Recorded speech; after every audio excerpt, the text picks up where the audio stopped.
Today is a very, very sad day in the world of heavy metal. We lost a true pioneer and a true icon, when it comes to heavy metal music. I'm talking about the late Paul Di Anno, vocalist on the first two Iron Maiden albums, the Soundhouse tapes.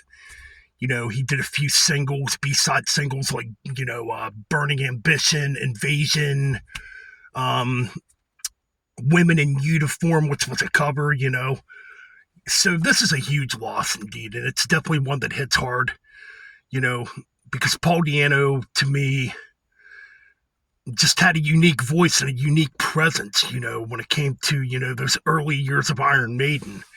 He definitely brought a punkier, grittier style of vocals to Iron Maiden's sound. Yes, Paul Di Anno could be melodic too, especially on tracks like, Prodigal Son, Strange World, and, Remember Tomorrow.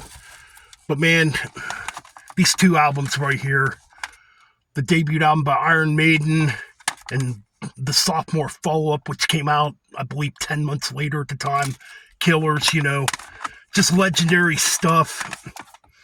Like I said, Paul Di Anno had more of a punky edge to his vocal delivery. I always liked his voice. I actually prefer him over Bruce Dickinson. I know that's controversial. I like the first two Iron Maiden albums the best. They're the ones I play the most when I'm in the mood to listen to Maiden. And, the funny part is I didn't get into these albums till around 96. Like, I knew of the Bruce Dickinson albums going back to 88 with, like, Peace of Mind, Seventh Son, Fear of the Dark, No Prayer for the Dying, Number of the Beast, and all those albums, and Power Slave, But man, when I first heard the Paul Di Anno stuff, I was just blown away. I couldn't believe how much of a different band they sounded like. They definitely had that more raw, punky edge to it, which Steve Harris would deny that Iron Maiden never had punk influences because Steve Harris hated punk. But I think Paul Di Anno definitely brought that vocal style into Maiden, early on. And it's really sad because these two albums are legendary. They've influenced a ton of bands, especially in thrash metal. A lot of bands, even in traditional metal, were influenced by these first two Iron Maiden albums, and the raw energy of them. Oh, man, it's a shame. Tracks like Killers, Purgatory, Prowler, you could say were tracks that kind of inspired what thrash metal would become, Obviously, thrash being played a bit more aggressive, but, and, bands like Slayer were really, really highly influenced by, Iron Maiden early on, and did a lot of Iron Maiden covers early on. Even in the writing on, like, some of the early stuff, like Show No Mercy, you can hear that Iron Maiden influence on tracks like Cryonics, or Metal Stormface, Face the Slayer. You can really hear that influence, So it's a really sad loss indeed. The first time I got Killers was in 1996.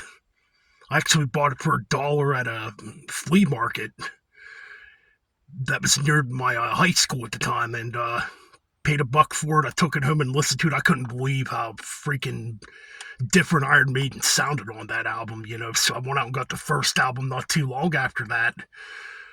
And those are the two albums I like the most. Yeah, I was late to those albums. Like I said, 96 I got into them. But man, better late than never, I guess, at that time. And those two albums will live in me forever. They'll just live on forever, Paul Di Anno would go on to do other stuff like Battle Zone, Killers, he had a solo career too, and recently he just did this album right here,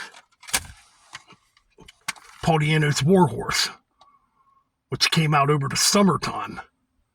Yeah, and he did this one in 96, even though I do think some of this is 2006 he put this one out. Even though I think some of this album is the album Nomad from 2000, I'm talking about The Living Dead, which is a pretty good album, a much heavier album compared to what he'd do in Maiden. But, yeah, man, he's going to be missed. It's a really, really sad loss for the metal community, man.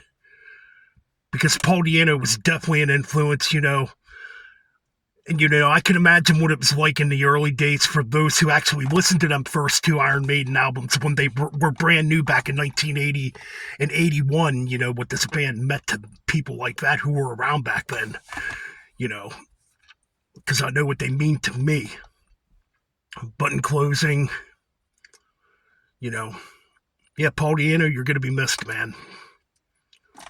Rest in peace, and I hope you and Clyde Barr are up there making some killer music.